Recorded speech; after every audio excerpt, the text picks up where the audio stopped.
नमो ज्ञानेश्वरा नमो ज्ञानेश्वरा। निवृत्ती उदारा सोपान देवा। मुक्ताबाई नमो त्रिभुवन पावनी। आद्यत्रय जननी देवांची जयांची केलिया स्मरण। होय सकळ विद्यांचे अधिकरण। तेचे वंदो श्रीचरण श्री गुरूंचे ते नमस्कारोनी आता। देखा विवेकतव सुविमळ तोची शुंडादंड सरळ। जेथ परमानंद केवळ महासुखाचा। कैवल्य साम्राज्य चक्रवर्ती विश्वमौली ज्ञानोबाराय सकल ब्रह्मनिष्ठ गुरुजनांच्या परमकृपेने श्री भगवती ज्ञानेश्वरीच्या प्रथमाध्यायातील मंगलाचरणाचा यथामती यथावकाश आपण विचार करत आहोत। संपूर्ण जगामध्ये असणारं जे काही वाङ्मय आहे ते वाङ्मय म्हणजेच भगवान गणरायाचं एक प्रकारचं शरीराची आकृती आहे। देवा तूची गणेशू सकलार्थमती प्रकाशू। मने निवृत्ती दासू अवधारी जोजी। देवा आत्मरूपा देवा आपणच गणेश भगवान आहात। जगातल्या सगळ्या प्रकारच्या विषयांना आणि विषयाचं ज्ञान करून घेणाऱ्या मतीला प्रकाश देणारे आपणच आहात। आणि निवृत्तीनाथ महाराजांचे दास श्रवण करावी अशा प्रकारची अपेक्षा करतात। संपूर्ण शब्दब्रह्म गणरायाचं शरीर आहे। स्मृतिशास्त्र अवयव आहे। अष्टादश पुराणे अलंकार आहेत। नागर पदबंध रंगाने संपन्न असणारं वस्त्र आहे। काव्य नाटकातून प्रगट होणारा अर्थ हा पायातला पैंजण आहे। व्यासाधिक महापुरुषांची बुद्धिमत्ता गणरायाच्या कमरेवर असणारा शेला आहे।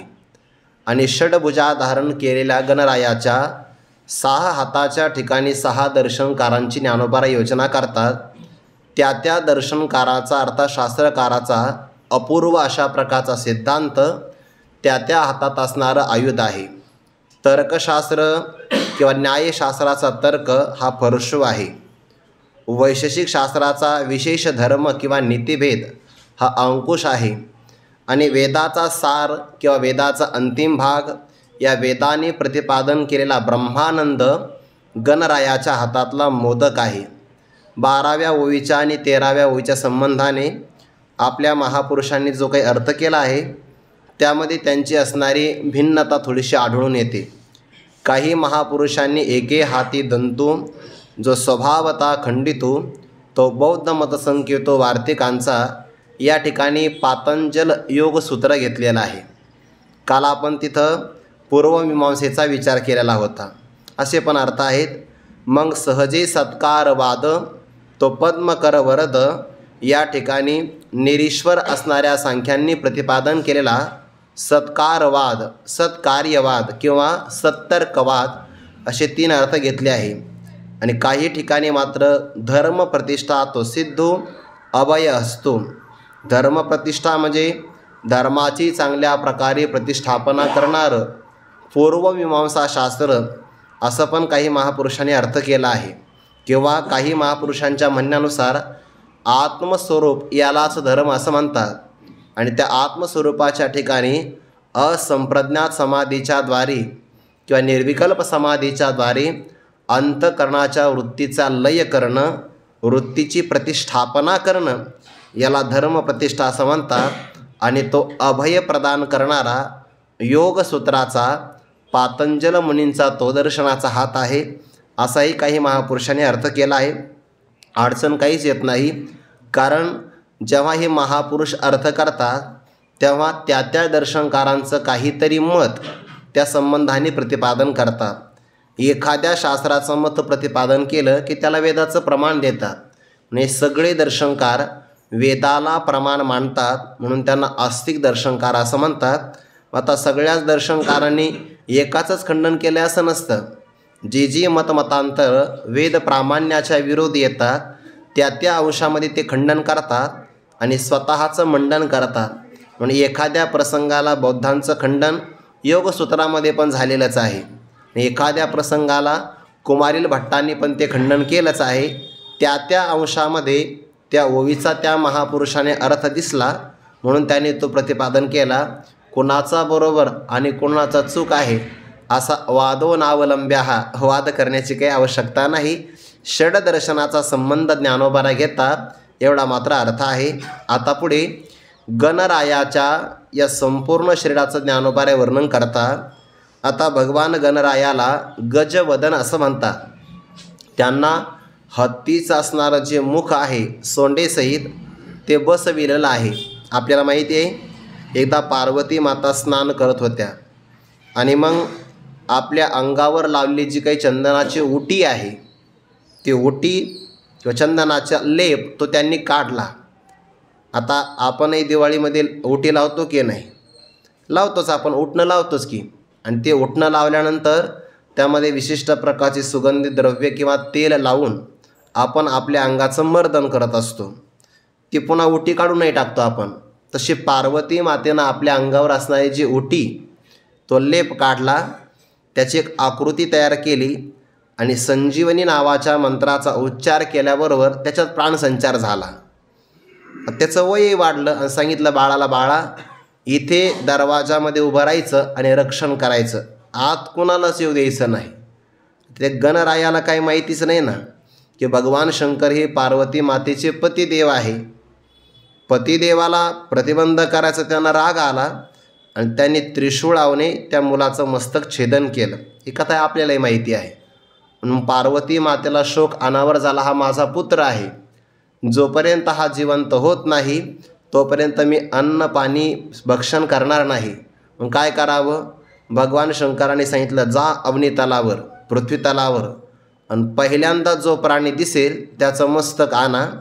असं म्हणतात की त्या वनामध्ये एक हत्ती चरत होता आणि त्यालाही बिचाऱ्याला असं काहीतरी वरदान होतं की त्याच्या पहिल्या मस्तकाचा छेद झाला की त्याला दुसरं मस्तक प्राप्त होणार होतं. विनाकारण हत्तीला कशाला मारायचं? त्यालाही काहीतरी वरदान असेल. त्याचं पहिलं मस्तक काढलं आणि ते गणरायाच्या शरीरावर बसविलं. कोणी असं म्हणाले अंधश्रद्धा आहे. नाही नाही, हे जुन्या काळापासून त्याही काळामध्ये ऑपरेशन होतं असं त्याचा अर्थ आहे. शल्यचिकित्सा तेव्हाही होती, आतापेक्षा जास्त प्रगल्भ होती असा त्याचा अर्थ घ्यावा लागेल. ते काही आपल्याला त्याचा अर्थ लावता येत नाही असं त्याचा अर्थ घ्यावा लागेल. पण ते गणरायाला त्या गजवदन असं म्हणतात. गणपतीचं मस्तक बसवलं आणि गणपतीला सोंड आहे की नाही त्या सोंडेचा आणि पुढे असणाऱ्या दातांचाही ज्ञानोबा आहे पुढच्या ओळीमधून विचार करता. देखा, देखा म्हणजे पहा बरं, हे आपल्याला पाहावं लागेल. हे गणरायाचं आपण केलेलं ध्यान आहे. सकाळी सकाळी आपण ध्यानही करू शकतो गणरायाचं हे अशा प्रकारे. देखा, पहा बरं, विवेक तव सुविमळ, सुविमळ विवेक तव तोची सरळ शुंडादंड, जेथ महासुखाचा केवळ परमानंद, असा या ओवीचा अन्वय आहे. पहा. दुसरा एक पाठ आहे, काही ठिकाणी विवेकत्व असा पाठ आहे की नाही. काही ज्ञानेश्वरीमध्ये देखा विवेकवंतू असा एक पाठ आहे. जर विवेकवंतू असा पाठभेद घेतला तर विवेकाने संपन्न असणाऱ्या श्रोतेजन हो, पहा, तुम्ही लक्ष द्या, पहा असा त्याचा अर्थ होईल. ते संबोधनी अर्थाने मग घ्यायचा. सुविमळ पण असा पाठभेद घेतला तरी चालतो किंवा हा जो पाठभेद आहे आणखीन चांगला लागतो. देखा, पहा बरं, परमार्थामध्ये विवेक महत्त्वाचा आहे ना. विविच्यते इति विवेकाः, ज्याद्वारे मिश्रण झालेल्या दोन पदार्थांचं पृथक्करण केलं जातं त्याला विवेक असं म्हणतात. विवेकामध्ये दोन पदार्थांचं मिश्रण असावं, एकाची आपल्याला अपेक्षा असावी आणि एकाचा आपल्याला त्याग करायचा आहे, यासाठी जी पद्धती वापरली जाते त्याला विवेक असं म्हणतात. सामान्य पुरुषाकडे विवेक नसतो. ज्ञानोबाराय विवेकाचा पत्ता सांगतात, ते विवेकाचे गाव. किंवा दुसरा पाठ आहे, शंभो चंद्र तेथ चंद्रिका, शंभू तेथे अंबिका, संत तेथ विवेका असणे की जी. जिथे संत असतात त्या ठिकाणी विवेक असतो. या विवेकाचा विचार सांगत असताना दुसऱ्या अध्यायामध्ये विस्ताराने विचार आला. नासतो विद्यते भावो ना भावो विद्यते सतः, उभयोरपि दृष्टांतस्त्वनयोस्तत्वदर्शिभिः. आता अर्जुना काही एक सांगेन मी ऐक, जे विचार पर लोक ओळखती. म्हणजे देहाला श्रेष्ठ मानणारे काही लोक आहे आणि विचाराला श्रेष्ठ मानणारे काही लोक आहे. 15व्या अध्यायामध्ये देहाला श्रेष्ठ मानणारे सांगितले बघा. ना शरीर पराती सेविता, ते शरीरासक्त आहे.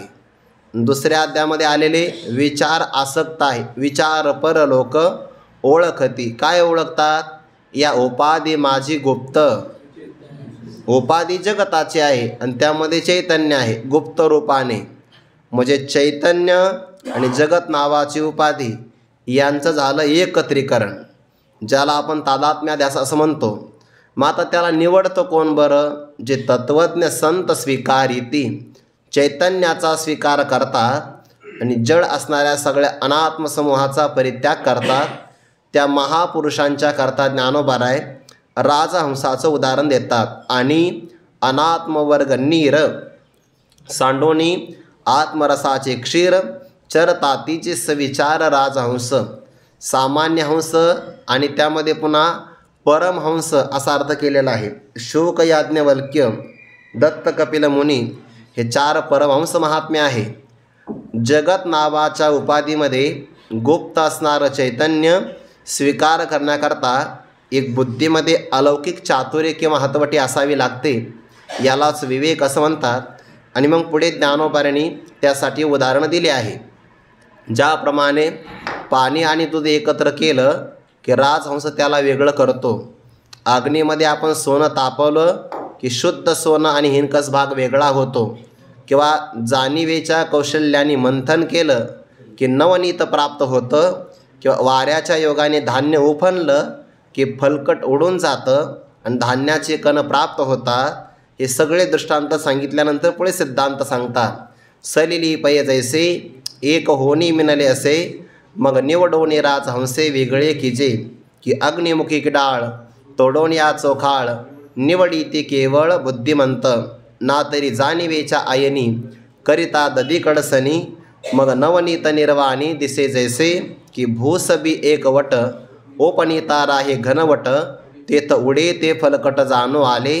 तैसे विचारिता निरसले ते प्रपंच सहजे सांडवले, मग तत्वता तत्व उरले ज्ञानियांसी.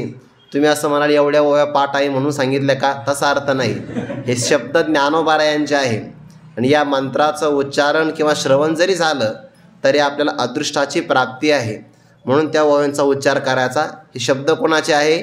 माझ्या सत्यवादाचे तप, हे ज्ञानोबांचे शब्द आहे. म्हणून जेव्हा आपण विचार करतो की नाही, त्या विचाराची दिशा पण योग्य असावी. विचार कुठेही प्राप्त होत नाही. विचार हा महापुरुषांच्या जवळ प्राप्त होतो. 2 पदार्थांचं मिश्रण वेगळं करावं याला विवेक असं म्हणतात. आणि 16व्या अध्यायामध्ये तपाचं लक्षण सांगत असताना विवेक घेतलेला आहे. तिथं तपाचे 2 लक्षणं सांगितले. स्वरूपाची या प्रसारा लागी प्राणेंद्रिय शरीरा, आटणी करणे जे वीरा तेचे तप.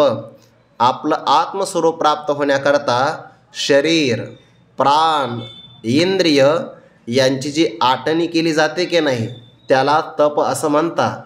आणि तप झालं की वेगळ्या प्रकारचं तेजही येत असतं बरं. तपातून जसं एखादा धातू आपण तापवला की त्या धातूमध्ये तेज येतं, तसं मनुष्याच्या वाणीतून इंद्रियांच्या माध्यमातून मानसिक बौद्धिक आणि शारीरिक तप झालं की त्याच्यामध्ये तेजस्विता वाढत असते. गुरुवर्य राऊतबाबा कधी कधी सांगत असतात, एखादा एक व्यक्ती असा तेजस्वी दिसला की लोक म्हणतात वा वा काय बाबांचं तेज आहे. पण ते तेज तपाचं नसतं, तुपाचं असतं. असंही बाबांचा शब्द आहे तो. पण तपामुळे प्राणेंद्रिय शरीरा आटणी करणे जे वीरा तेचे तप, असं एक तपाचं लक्षण सांगितलं. आणि दुसरं तपाचं काय लक्षण सांगितलं? अथवा अनारीसे, तपाचे रूप जरी असे तरी जान जेवी दुधी हंसे सुदली चाचू, तैसे देह जीवाची ये मिळणी, जो उदय जत सुये पाणी, तो विवेक अंतकरणी जागवीजो. म्हणजे देहाचं आणि जीवाचं झाला एकत्रीकरण. आणि जो विचार निर्माण झाल्याबरोबर त्याच्यामध्ये देह जीवाची मिळणी उदय जत सुये पाणी, उदयाला आल्याबरोबर त्यावर तो पाणी सोडतो. याचा अर्थ आत्मा तो आत्मयाच्या ठाई, देखीचे देहीचा धर्म देही, ऐसे देखणे ते पाही आन आहाती. याला म्हणतात, या विचाराला विवेक असं म्हणतात. आणि त्या विवेकाचं ज्ञानोबर विशेषण वापरतात सुविमळ. विवेकाचे दोन प्रकार झाले, एक अविमळ आणि दुसरा सुविमळ. प्रपंचामध्ये जे माणसं विवेक करतात आणि प्रपंचाचंच ग्रहण करतात त्याला अविमळ विवेक असं म्हणतात. लोक म्हणतात काय विवेकी आहे तो, व्यवहारात त्याला विवेकी असं म्हणायचं, पण परमार्थामध्ये जो असाराचा परित्याग करून सार परमात्म स्वरूपाला ग्रहण करतो त्याला सुविमळ, चांगल्या प्रकारचा शुद्ध, म्हणजे त्याला अतिनिर्मळ असं म्हणतात. म्हणजे सु पुन्हा विशेषण आणि त्यातून मळ निघून गेलेला आहे. विगतः मलम यस्मात, ज्याच्यापासून मळ किंवा दोष निघून गेला असा चांगल्या प्रकारचा सुविमळ विवेक, त्या विवेकाला ज्ञानोबा या ठिकाणी गणरायाचा तो सरळ अशा प्रकारचा शुंडादंड, म्हणजेच काय, सरळ आकाराची ती सोंड आहे.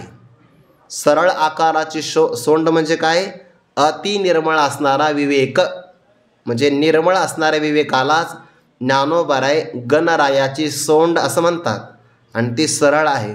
तुम्ही असं म्हणाल काही ठिकाणी तर मग वक्रतुंड म्हणतात, ते वक्रतुंड नाही आहे. जे तुझ्या विकी मूढ तया लागी तो वक्रतुंड, ज्ञान यासी तरी अखंड उजूची हासी. जे परमात्म स्वरूपापासून बाजूला आहे त्यांना भगवान गणराय वक्रतुंड आहे, पण जे ज्ञानी पुरुष आहे त्यांच्याकरता हा परमात्मा अतिशय सरळ आहे, म्हणून शुंडादंड सरळ असा एक अर्थ. हरिपाठामध्ये पण विवेक आला आहे बरं, दुसऱ्याच अभंगामध्ये आला आहे. मंथुनी नवनीता तैसे घे अनंता, वाया व्यर्थ कथा सांडी मार्ग. पण त्या आपण हरिपाठ इतक्या वेगात म्हणतो ना, त्यामुळे हरिपाठातलं मर्म सारभूत तात्पर्य लक्षात येत नाही. हे हरिपाठातच आपलं होतं असं नाही आहे. आपण जेव्हा नित्यनेम करतो की नाही, ज्ञानेश्वरीचं पारायण असेल किंवा गाथाचं आपण अभंग वाचन करत असाल किंवा एकनाथी भागवत कोणत्याही ग्रंथाचं जेव्हा आपण चिंतन मनन करतो ना, ग्रंथ घेण्याच्या अगोदर आपण निवांत असतो, पण ग्रंथ हातात घेतला तर काय घाई होते काय माहिती. ते आपल्याला घाई झालेली उरकायची. म्हणजे जसं एखाद्या कंपनीमध्ये गेलं की त्या यंत्राला टार्गेट दिलेलं असतं, एवढ्या वेळेमध्ये हे पूर्ण केलंच पाहिजे, असं नाही ना. मनुष्याने अजरामरवत विद्या संपादन करावी. आता एखाद्या ओळीचा अर्थ लागला आणि रमला तर काय अडचण आहे त्यामध्ये, रमला तर रमला. जो आपुली नागरपणे इंद्रभुवनाती पाबळे म्हणे, तो केवीरंजे पालवणे भिल्लांचेने, अमृताचा निर्जर प्रसवे जयाचा जठर, तया क्षुदेत तृषेचा अडदर कहीचे नाही. तो काम सर्वथा जाये, जयाचे आत्मसंतोषी मन राहे, तोच स्थितप्रज्ञ होये पुरुष जाणे. ह्या ओव्या अशा आहे, या रमण्याच्या ओव्या आहेत. वैकुंठवासी गुरुवारी घोले बावळाचे बुवा काय ओव्या, या ओव्यावरून असं जीवन ओळून टाकावं अशा ह्या ओव्या आहेत. कारण ते काही सामान्य नाही, पण मग वेगात घाई झाली की मग बऱ्याचदा चांगल्या सारख्या प्रकारचे काय प्रेक्षणीय स्थळंसुद्धा रस्त्याने राहून जातात. हे जसं घडावं प्रवासामध्ये तसं आपल्या नित्यनेमामध्ये होतं. हरिपाठात घाई किती होते, बाप रे बाप. हरिपाठात 27 अभंग एवढे लवकर उरकले जातात आणि पुढचे जे गुरु परंपरेचे अभंग आहे काही लोकांनाच वाटतात हे म्हणजे आपल्याला नाचण्याकरता स्पेशल ठेवलेले आहे. असं काही आहे का? हरिपाठाचा एवढा संकोचित अर्थ नाही आहे, हे त्याच्याकरता अर्थ नाही ना. हे संतांनी केलं म्हणजे असोनी संसारी जिव्ही वेगू करी, वेदशास्त्र भारी बाह्या सदा मन थोनी नवनीता. उदाहरण एवढंच आहे बरं.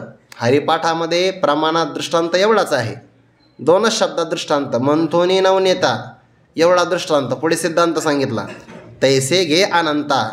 मग काय करावं, वाया व्यर्थ कथा सांडी मार्ग. वाया व्यर्थ असणाऱ्या कथा म्हणजे गप्पा, वाया व्यर्थ असणारे मार्ग यांचा परित्याग करावा, विवेकच आलेला आहे. म्हणून हरिपाठात काय नाही आलं, गुरुवारी मारो तेव्हा सांगत असतात सगळ्या वेदाचं, सगळ्या पुराणाचं, सगळ्या शास्त्राचं सार हरिपाठ आहे बघा. आणि ज्या सप्ताहामध्ये हरिपाठ नाही तो सप्ताहच नाही. हे बाबांचं वाक्य आहे, माझं वाक्य नाही. हरिपाठ ही वारकऱ्याची संध्या आहे, इतकं महत्त्व आहे त्याला. पण ते आपल्याला वेग आहे ना, अतिशय वेगसुद्धा चांगला नाही. तो का म्हणे येथे न चले तातडी, अतिशय वेगसुद्धा चांगला नाही. असो, देखा विवेक तव सुविमळ, तोची शुंडादंड सरळ. आणि असा विवेक प्राप्त झाला तर मिळतं काय, तैसे विचारिता निरसले, ते प्रपंच सहजे सांडवले. मग तत्वता तत्व उरले ज्ञानियांसी. ज्ञानी पुरुषाने विवेक केला की असार असणारा प्रपंच त्याचा आपोआप परित्याग होतो. विचारिता निरसले ते प्रपंच. विचाराच्या समोर टिकत नसेल त्याला प्रपंच असं म्हणतात आणि त्याचा सहज परित्याग होतो. शब्द किती गोड आहे, ते सहजे सांडवले. हे फार महत्त्वाचे शब्द आहे बरं. ते आपण मी कधीतरी विचार सांगितला असेल की आपण खूप असं सखोल चिंतनच नाही करत. आपल्या शब्दांचा परिचय होतो आणि आपल्याला असं वाटते आपल्याला कळाला आहे, पण शब्द कळाला की शब्दार्थ कळतो, पण भावार्थ आणि गुणार्थ नाही कळत. विचार चांगला असेल तर प्रपंचाचा त्याग करावा लागत नाही, प्रपंचाचा त्याग आपोआप होतो. शब्द कसे आले, ते प्रपंच सहजे सांडवले. सहज परित्याग झाला, सहज. जर परित्यागाचा आग्रह असेल तर अहंकाराचा संबंध आहे, आणि परित्याग सहज झाला असेल तर ही सहज स्थिती आहे. प्रपंचे सहजे सांडवले. मग उरतं काय, जे उरतं त्याला परमात्मा म्हणतात. मग तत्वता तत्व उरले ज्ञानियांसी, म्हणून त्याला शुद्ध विवेक असं म्हणतात. आणि या विवेकाने मिळतं काय, जेथ महासुखाचा केवळ परमानंद. आता परम म्हणजे श्रेष्ठ आणि महान म्हणजे सुद्धा श्रेष्ठच. आनंद म्हणजे आनंदच आणि सुखही म्हणजेच आनंदाचा आहे की नाही. मग आता हे एकार्थवाचे शब्द आले, मग इथं द्विरुक्ती दोष ना दोष आला असा अर्थ नाही लावायचा. हे विवेक इतका महत्त्वाचा आहे, त्यातून जी फलप्राप्ती होते ती सुद्धा तेवढीच महत्त्वाची आहे. म्हणून ज्या सुखाला महासुख म्हटलं, त्या सुखाला पाठीमागे महारसू असं म्हटलं होतं. व्यवहारामध्ये सुख मिळतं तर त्याला महान सुख असं म्हणता येत नाही. व्यवहारातल्या सुखाला क्षय आहे आणि अतिशय नावाचा दोष आहे. एकतर जे सुख आपल्याला मिळतं त्याचा स्वभावतः नाश होतो, म्हणून त्याला क्षय म्हणतात. आणि नाश नाही झाला आणि त्याच्यापेक्षा श्रेष्ठ जर कुणाला मिळालं तर मग आपल्या सुखाचं आपल्याला सुखही वाटत नाही, त्याला अतिशय असं म्हणतात. एखाद्या व्यक्तीने पुण्य केलं, मग स्वर्ग मिळाला ना त्याला, चांगलं आहे. मृत्यूलोकापेक्षा स्वर्ग मिळालं तर चांगलं आहे, पण तिथं गेल्यानंतर त्याला पुण्याची पावटी सरे हा क्षय आहे. पुण्य संपलं की क्षय होतो, हा क्षय आहे. पण आपल्यापेक्षा सामान्य देव असेल एखादा, स्वर्गात गेला आणि त्याच्यापेक्षा जास्त सत्कार इंद्राचा होऊ लागला की त्याला ते दुःख होतं. तिथं गेल्यानंतर त्याला अतिशय ना, आता इंद्राला होतं यात काय नवले, आपल्याला कार्यक्रमात तसंच घडतं. इंद्राचं सोडून द्या, फक्त आता बा आपल्याला वाईट वाटू नये म्हणून मी आपलं उदाहरण सांगत नाही, म्हणजे आपल्या इंद्राचं सांगावं, दुसरं कोणाचं सांगावं. आपल्याला तसं होतं की नाही.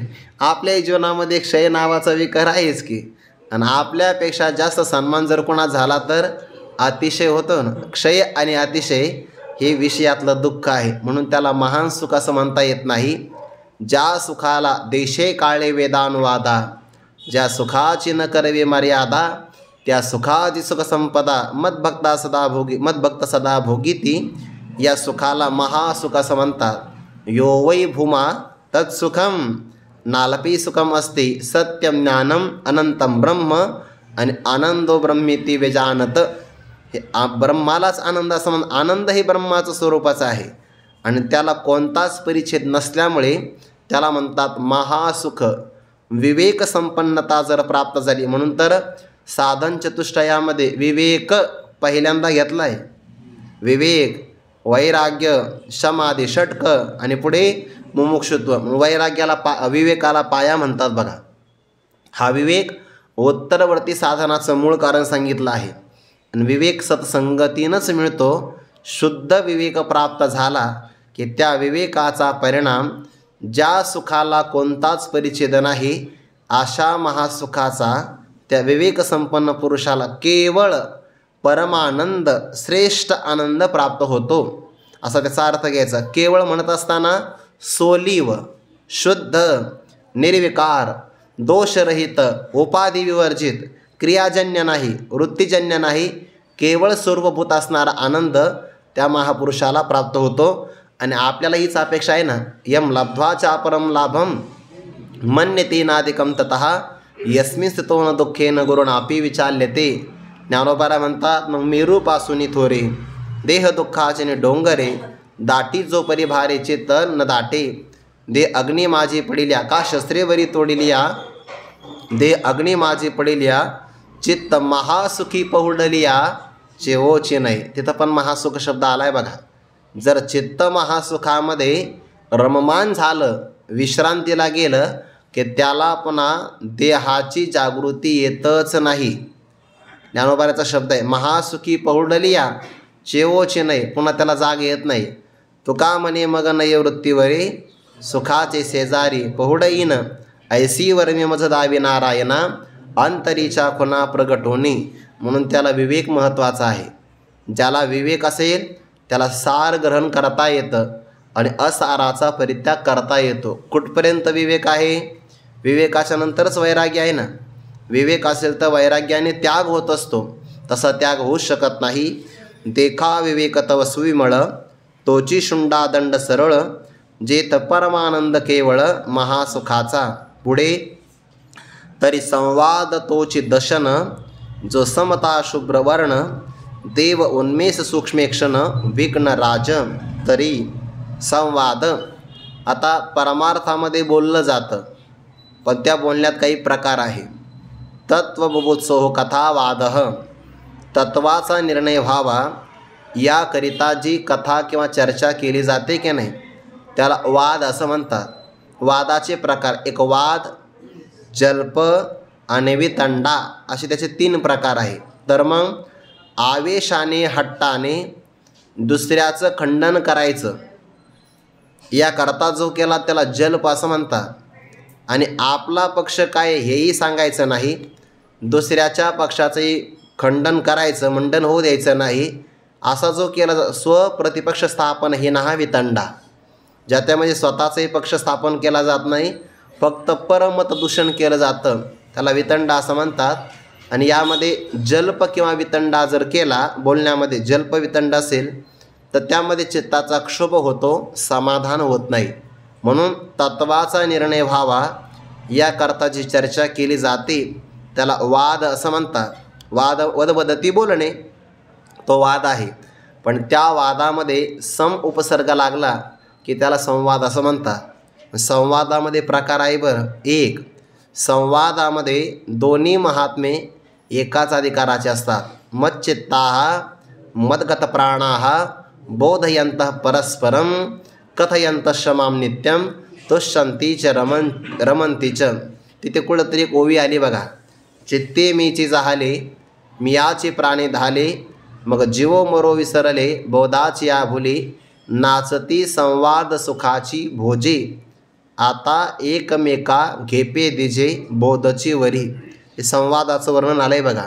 संवाद कशाला म्हणतात? तर जिथं वक्त्याच्या मनामध्ये समोरच्याविषयी तळमळ आहे आणि श्रोत्याच्या मनामध्ये वक्त्याच्याविषयी श्रद्धा आणि आदर आहे, या 2 गोष्टीचा योग आला तरच त्याला संवाद असं म्हणतात. आणि संवादामध्ये जास्त करून भक्त असतात, गुरु शिष्य असतात किंवा देव आणि भक्त असतात. नंतर गीतेच्या प्रत्येक अध्यायामध्ये श्रीकृष्णार्जुन संवादे असं म्हटलं आहे की नाही, हा सगळा संवाद आहे. किंवा याच पहिल्या अध्यायामध्ये ते तहरू म्हणी नेनीजे देवी जैसे का स्वरूप तुझे, पती पत्नीचा संवाद आहे, गुरु शिष्याचा संवाद आहे. किंवा 10व्या अध्यायामध्ये आपण आता श्लोकाचं उच्चारण केलं, मच्चित्ताः मद्गत प्राणाः, हा महापुरुषांचा संवाद आहे. संवादाच्या निमित्तानेच ज्याची चर्चा करता येत नाही ती परब्रह्म वस्तू प्राप्त होत असते. बरं, संवाद झाला पाहिजे ज्यामध्ये कोणाला तरी जिंकायचं आहे ही अपेक्षा नाही, किंवा कोणाचा तरी पराभव करायचा आहे ही अपेक्षा नाही, किंवा परमताला दूषण द्यायचं आहे अशी पण अपेक्षा नाही. अशा बोलण्याला संवाद असं म्हणतात. ज्ञानोबा म्हणतात संवाद घडत असेल तर तो संवाद म्हणजेच गणरायाचा दात आहे. तरी संवाद तोची दशन, दशन म्हणजे दात आहे, पण मग त्या गणरायाच्या दातावर असणारी एक प्रकारची कांती पण आहे ना, कांती पण आहे, शुभ्रता आहे. संवादामध्ये निर्विकारता असेल, निष्पक्षपातीपणा असेल तर त्या संवादाला समता असं म्हणतात. जर विचारता किंवा सांगता माझं चुकलं तर मोठ्या मनाने पुन्हा ते स्वीकार करावं, याला समता असं म्हणतात. कोणत्याही पक्षाचा आवेश नाही, निष्पक्षपातीपणाने निर्विकारपणाने फक्त तत्वाचा निर्णय व्हावा याकरता ते चांगलं आदरपूर्वक श्रद्धेने बोललं जातं, त्याला म्हणतात संवाद. आणि समतेतला निष्पक्षपातीपणा ही समता आहे, संवादातली समता आहे. आणि तो निष्पक्षपातीपणा जर असेल तर ज्ञानोबराय म्हणतात त्यालाच शुभ्र वर्ण आहे, तोच त्या ठिकाणचा पांढरा रंग आहे. गणरायाचा दात संवाद आहे आणि त्या दातावर असणारा शुभ्र वर्ण त्याला दंतकांती म्हणतात. तो शुभ्र वर्ण म्हणजे काय आहे? निष्पक्षपातीपणा, समता आहे.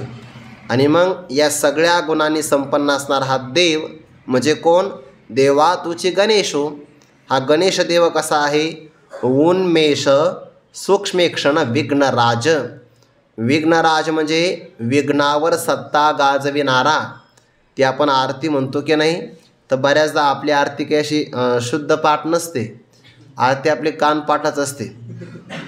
आपल्या आरत्या ऐकल्या तर ज्यांनी आरती तयार केली त्यांना येऊ असेल, वा वा काय सूत्र नाही, असं वाटलं की नाही? सुख करता दुःख हरता वार्ता विघ्नाची नुरवी, इथं स्वल्पविराम द्यायचा. आता ते यमक साधण्याकरता सुख करता दुःख हरता वार्ता विघ्नाची असं म्हणावं लागतं, पण खरा अर्थ करत असताना सुख करता दुःख हरता वार्ता विघ्नाची नुरवी, पुढे पुरवी प्रेम कृपा जयाची. काही ठिकाणी काय म्हणतात ते शब्दही कळत नाही आपल्याला, ऐका नाही, म्हणून अन्वय करावा लागतो त्याचा. सुख करता दुःख हरता वार्ता विघ्नाची नुरवी स्वल्पविराम, आणि मग पूर्वी प्रेम कृपा जयाची. जयाची कृपा प्रेम पूर्वी असा त्याचा अर्थ होतो. हे गणराज विघ्नाची वार्ता शिल्लक राहू देत नाही, म्हणून त्यांना विघ्नराज असं म्हणतात. ज्यांचं स्मरण केलं तर विघ्न येत नाही. वक्रतुंड महाकाय सूर्यकोटी समप्रभ निर्विघ्नं कुरु मे देव सर्व कार्येषु सर्वदा. सर्व कार्यामध्ये निर्विघ्नता आपण मला प्रदान करा. म्हणून काही ठिकाणी गणराजाचं विघ्नांतक असं एक नाव आलं आहे बघा. जो विघ्नाचा अंत करतो त्याचं पूजन करावं लागतं. आणि जर गणरायाची मूर्ती भेटलीच नाही तर मग सुपारी घ्यायची आणि सुपारीला गणपती मानायचं आणि मग पूजन करायचं, असं त्याचा अर्थ आहे. श्रीमन महागणाधिपतये नमः असं म्हणून प्रारंभ करायचा. तर विघ्नराज देवता आहे. पण गणराजाचे कान मोठे आहे पण दृष्टी मात्र सूक्ष्म आहे. हत्तीचं शरीर फार मोठं आहे, फार मोठं, पण डोळे मात्र बारीक आहेत. का? त्या बारीक डोळ्यातून त्यांना हे दाखवायचं की ज्याची सूक्ष्म दृष्टी असेल त्यालाच परमात्मा प्राप्त होतो. दृश्यते त्वग्रया बुद्ध्या सूक्ष्मया सूक्ष्मदर्शिभिः. परमात्मा पाहिला जातो त्याला बुद्धी एकाग्रता असावी लागते आणि सूक्ष्मदृष्टी असावी लागते. म्हणून देव म्हणजे गणराज ही देवता, उन्मेष म्हणजे ज्ञान, ज्ञानाची सूक्ष्मदृष्टी असल्या, ईक्षण म्हणजे पाहणं. ज्यांच्याकडे सूक्ष्म अशा प्रकारची ज्ञानाची दृष्टी आहे अशी ही विघ्नराज देवता आहे. दृष्टी सांगितली, ज्ञानाची सूक्ष्म नजर ही गणराजाची दृष्टी सांगितली. त्यानंतर संवाद हा दशन सांगितला म्हणजे दात सांगितला. पुढे शुद्ध प्रकारचा विवेक ती गणरायाची सरळ सोंड सांगितली. आता ज्ञानोबाराय या गणराजाचे कान सांगतात, कान. संवादाच्या बाबतीमध्ये कितीतरी ओव्या आलेल्या आहे बघा. कधीकधी संवाद सुखात जर मिळाला ना, चांगला वक्ता आणि श्रोता जर मिळाला तर मनुष्याला बाकीच काय आवडत नाही, संवाद करावासा वाटतो. आणि ऐकण्याच्या बाबतीमध्ये अशी कितीतरी प्रमाण आहेत ज्ञानेश्वरीमध्ये की जिथं भगवंताला सुद्धा आनंद झाला. 6व्या अध्यायामध्ये जेव्हा परमात्म्याने ही लक्षणं महापुरुषांची सांगितली तर देवाच्या लक्षात आलं की न जाणो ही लक्षणं ऐकता ऐकता माझा अर्जुन जर माझ्याशी एकरूप झाला तर मग आपण प्रवचन सांगायचं कुणाला? आपुलिया मना बरवी असमाई गोठी जीवी ते कवनेशी चावळावे जरी ऐके झाले. जर हा माझ्याशी एकरूप झाला तर मग सांगायचं कोणाला? भगवंताने 15व्या अध्यायामध्ये म्हटलं आहे, अरे अर्जुना काय सांगावं, मला सुद्धा ना बोलावंसं वाटतं, पण दुर्दैव असं आहे की विचारणारच कोणी भेटत नाही. देवाची खंत आहे बरं. पै आम्हाही वाडे कोडे अखंड बोलो आवडे परी काय कीजे न जोडे पुसते ऐसे. पण असा विचारणारच कोणी भेटत नाही. आम्हाला विचारणारे भेटतात पण बाकीचेच भेटतात सगळे, आमच्या बोरला कधी पाणी लागेल असं विचारतात ना. देवसुद्धा ते ऐकून ऐकून बोर झाला बघा, असं होतं की नाही. पण असं परमात्मा स्वरूपाच्या विषयी विचारेल असं कोणी भेटत नाही. परमात्म्याला सुद्धा वाटतं की अर्जुनाने गप्प राहू नये, आणि भक्तराज अर्जुनाला पण असं वाटतं की देवाने बोलतच राहावं.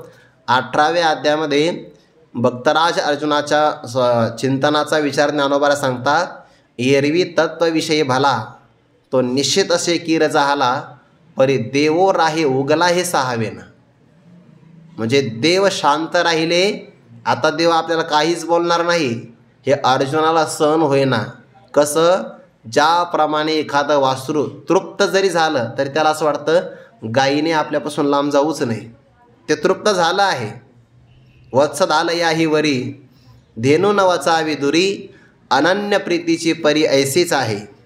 म्हणून संवादाचे निमिषे जे अव्यवहार वस्तू असे, तेची भोगी जे की दैशी दर्पणी रूप. पण ज्ञानेश्वरीमध्ये संवाद आले. पहिला संवाद आला भक्तराज अर्जुनाचा आणि परमात्म्याचा, श्रीकृष्ण परमात्म्याचा संवाद, उत्कृष्ट संवाद आहे. एक संवाद आला पार्वती मातेचा आणि भगवान शंकराचा. एक संवाद आला आहे ज्ञानोबरायांचा, निवृत्तीनाथ महाराजांचा आणि समोर बसलेल्या श्रोत्यांचा. आणखीन एक संवाद आला आहे धृतराष्ट्राचा आणि संजयाचा. या संवादात प्रकार आहे बघा. पण एका संवादामध्ये वक्त्याची परीक्षा आहे, एका संवादामध्ये श्रोत्याची परीक्षा आहे. या कर्कश प्रसंगामध्ये ऐकावं, युद्धाच्या प्रसंगामध्ये ते भक्तराज अर्जुनाची परीक्षा आहे.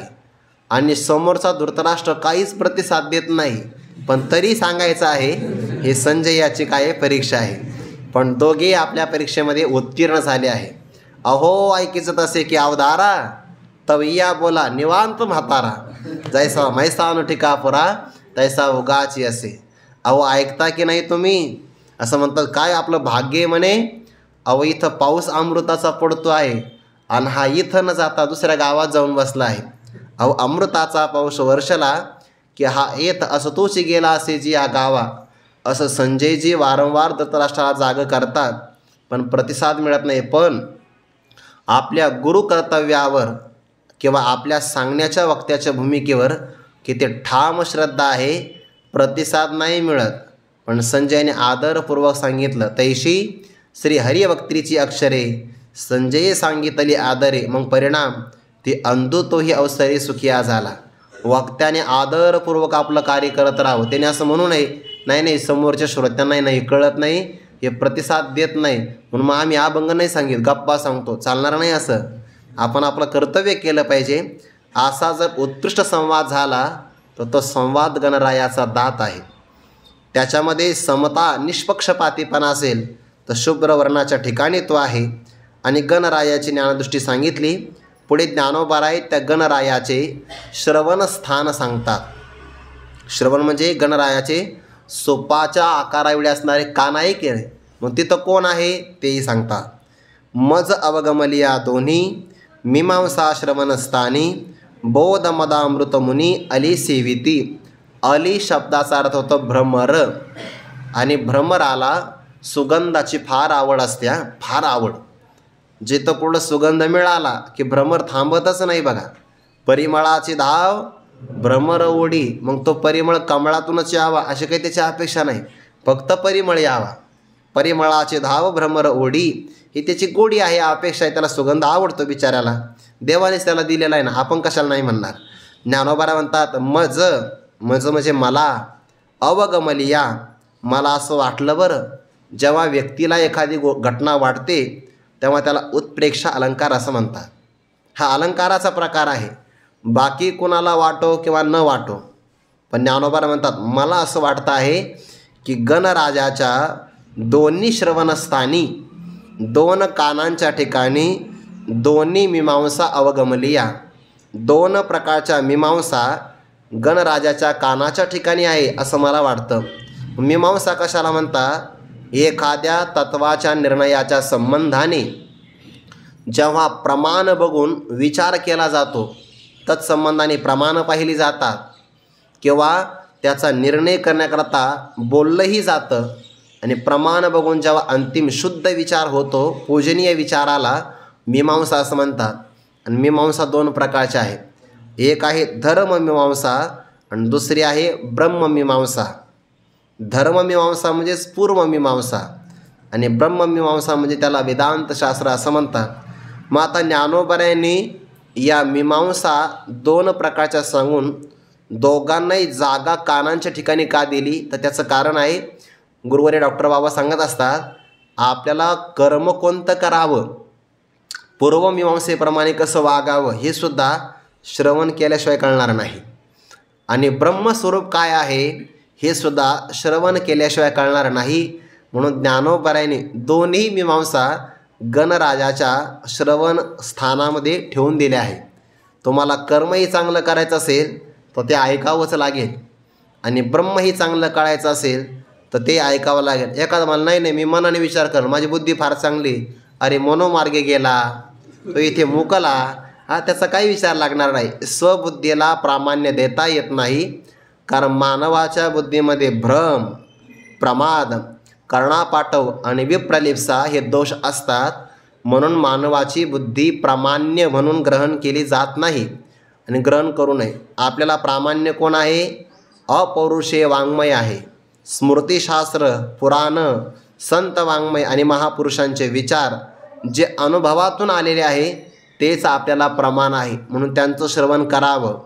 आणि गणराजाच्या कानावर कोणत्याही प्रकारच्या कीटकाने प्रवेश करू नये याकरता तो हत्ती असतो की नाही, सदैव आपले कान हलवत असतो.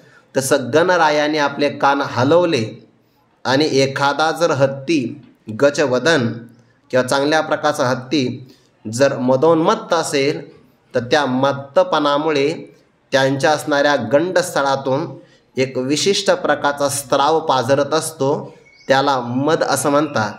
आणि असं म्हणतात की तो सुगंधी असतो. सुगंधी आहे बरं. निसर्गामध्ये असे काहीतरी पशु पक्षी प्राणी जे आपल्याला माहिती नसतात, पण त्यांच्या असणाऱ्या अंगातून एखादा द्रव पाझरतो तर त्याला सुगंध मिळतो. जसा असता तो कस्तुरी मृग आहे ना, तर त्याच्या नाभीमध्ये कस्तुरी सापडते. याचा अर्थ सुगंध कुठे? त्याच्या नाभीमध्ये. आणि ती कस्तुरी मातीमध्ये पडली की मातीसुद्धा कस्तुरीच्या भावाने विकली जाते.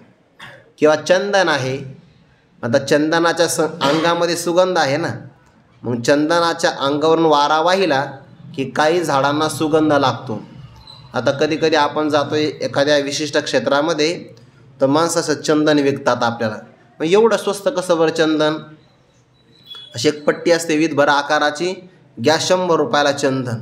मग आपल्याला असं वाटतं इथं मिळत असेल चंदन, आपण घेतो, तर ते चंदन नसतं.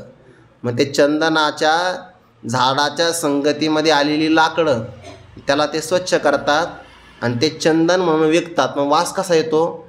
काही माणसं त्याच्यावर स्प्रे मारतात आणि मग आपल्याला असं वाटतं चंदन आहे. नंतर घरी आल्यावर कळतं की आपल्याला तिने चंदन लावलं. असं होतं की नाही? मग आता चंदनाच्या अंगात सुगंध आहे, कस्तुरीच्या त्या मृगाच्या नाभिस्थानामध्ये सुगंध आहे, तसं गणरायाच्या गंडस्थळातून जो काही स्त्राव पाझरतो त्याला मद किंवा सुगंध असं म्हणतात. आणि तो सुगंध सेवन करण्याकरता कोण येतं? तेव्हा श्रवणस्थानावर पूर्वमीमांसा आहे आणि उत्तरमीमांसा आहे. आणि ते कान हलवले की तो मद पाझरतो. तसं पूर्वमीमांसा आणि उत्तरमीमांसा आपल्याला काय सांगते? पूर्वमीमांसेचं म्हणणं आहे, म्हणती संसारी जन्मीजे यज्ञाधिक कर्म केजे, मग स्वर्ग सुख भोगीचे मनोहर. ते स्वर्ग सुखाचं फल हा तिथला एक प्रकारचा स्त्राव आहे. आणि उत्तरमीमांसा काय सांगते की जर तुम्ही ब्रह्मस्वरूपाला प्राप्त केलं तर ब्रह्मविद परमाप्नोती शोकम तरती चात्मविद रसो ब्रह्मरसम लाब्ध्वा आनंदी भवती नान्यथा. ब्रह्मस्वरूपाला प्राप्त केलं की आनंद प्राप्त होतो की नाही? मग स्वर्ग सुखाचं फल हा एक प्रकारचा सुगंध आहे आणि ब्रह्मसुखाची प्राप्ती एक प्रकारचा सुगंध आहे. मग तो ज्ञान, पूर्वमीमांसेचं ज्ञान हा एक प्रकारचा बोध मद आहे आणि उत्तरमीमांसेचं आत्मज्ञान हाही एक प्रकारचा बोध मद आहे. आणि ज्ञानोबराय त्या ज्ञानरूपी मदावर अमृताची योजना करतात आणि त्याला सेवन करण्याकरता मननशील असणारे मुनी हे एक प्रकारचे भ्रमर आहे, ती सुगंध घेण्याकरता येतात.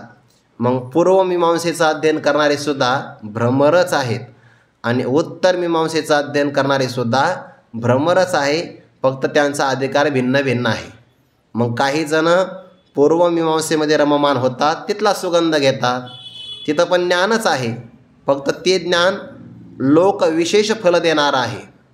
आणि उत्तर मीमांसेमध्ये आलेलं आत्मज्ञान हे विशेष लोक नाही, तर स्वरूप विशेषाची प्राप्ती करून देणार आहे. म्हणून त्या दोन्ही पण बोध मदामृत म्हणजे ज्ञान हे अमृत आहे आणि त्या अमृत असणाऱ्या मदाचं सेवन करणारे हे मुनी आहे. दोन्ही पण ते सेवन करतात.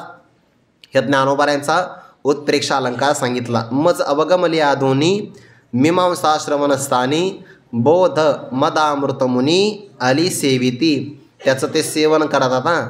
भ्रमराला सुगंध आवडतो आणि तो कमळामध्ये जाऊन बसला की मग कमळ मिटलं तरी सुगंधाची आवड असल्यामुळे उत्तीर्ण होईल प्राणे, परी कमळ दळ चिरून येणे तैसे कठीण कोवळेपणे स्नेह देखा.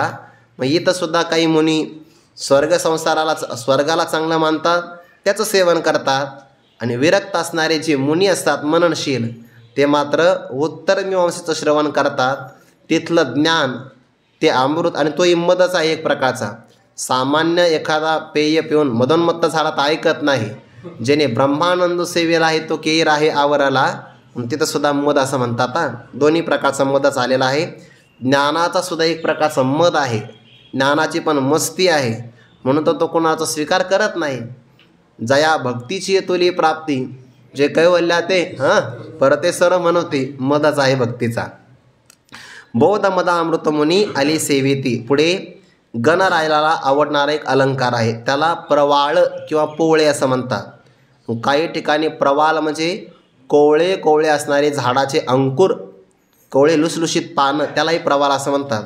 मग एखादा हत्ती वनात चालला की तो झाडाची कोवळी कोवळी पानं घेतो आणि आपल्या मस्तकावर ठेवतो, तोही अर्थ लागेल.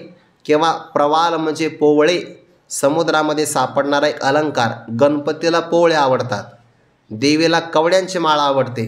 त्या सगळ्या देवांच्या आवडीनिवडी वेगळ्या आहे आणि भक्तांच्या त्याहीपेक्षा वेगळ्या आहे. त्यांचे भक्त त्यांच्या काय आवडी सांगता येत नाही. प्रमेय प्रवाल सुप्रभ द्वैताद्वैततेचे निकुंभ सरिसे एकवटत इभ मस्तकावरी.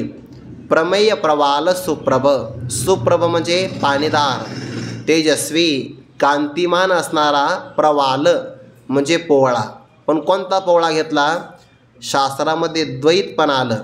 द्वित्व म्हणजे दोनपणा, दोनपणाला द्वित्व असं म्हणतात, द्वित, आणि त्याचा भाव त्याला द्वैत असं म्हणतात. ज्या ठिकाणी दुजेपणा आला, दोनपणा आला, त्याला म्हणतात द्वैत. आणि जिथं द्वैताचा अभाव आहे त्याला म्हणतात अद्वैत. मग आता एकतर एकमेवाद्वितीयम ब्रह्म हे अद्वैताचं प्रतिपादन करणारं शास्त्र आहे.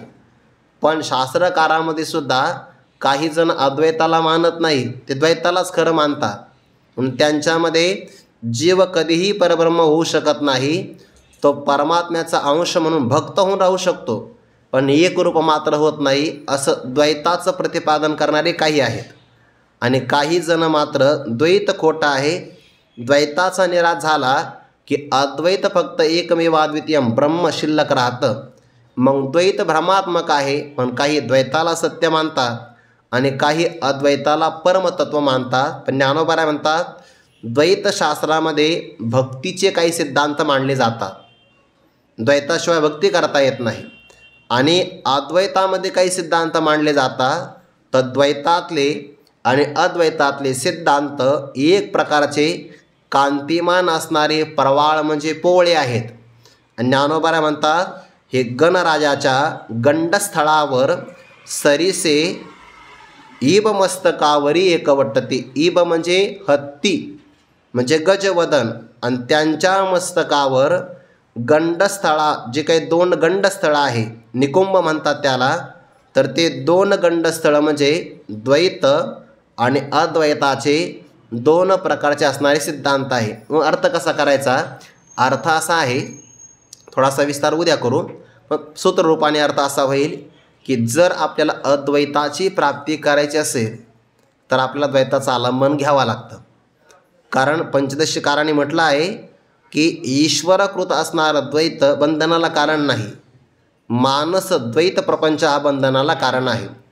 ईश्वरीय सृष्टीतले गुरु शास्त्र जर मिळालेच नाही तर अद्वैताची प्राप्ती होत नाही. म्हणून द्वैतालाही तेवढंच महत्त्व आहे आणि तत्सापेक्ष अद्वैतालाही महत्त्व आहे. किंबहुना त्याच्या पुढचा विचार केला तर जेव्हा द्वैताचा निराश होतो की नाही, तत्सापेक्ष जो अद्वैत भाव आलेला आहे त्याचाही निराश होतो. जेव्हा अज्ञान नाहीसं होतं तेव्हा ज्ञानही नाहीसं होऊन जातं. उरतं काय तत्व की ज्याला आता द्वैतही म्हणता येत नाही आणि तत्सापेक्ष अद्वैतही म्हणता येत नाही. अमृतानुभवामध्ये त्याला केवल असं म्हटलेलं आहे. आणि गणराजाच्या मस्तकावर जे काही 2 गंडस्थळं आहेत त्यावर द्वैत आणि अद्वैत सरीसे एकवटती आणि त्यांच्यामध्ये प्रतिपादन केलेले सिद्धांत एक प्रकारचे पोवळे आहेत, रत्न आहेत. तेही चकचकीतपणाने शोभून दिसतात. इथपर्यंत विचार सांगितला. आता गणरायांच्या मस्तकावर असणारे जो काही मुकुट आहे त्या मुकुटावर कोणती फुलं ठेवतात तो विचार आपण उद्या करू. पुंडलिक वरदारी विठ्ठल श्री ज्ञानदेव तुकाराम माऊली ज्ञानेश्वर महाराज की जय. जगद्गुरु तुकाराम महाराज की जय. सद्गुरु जोग महाराज की जय. ज्ञान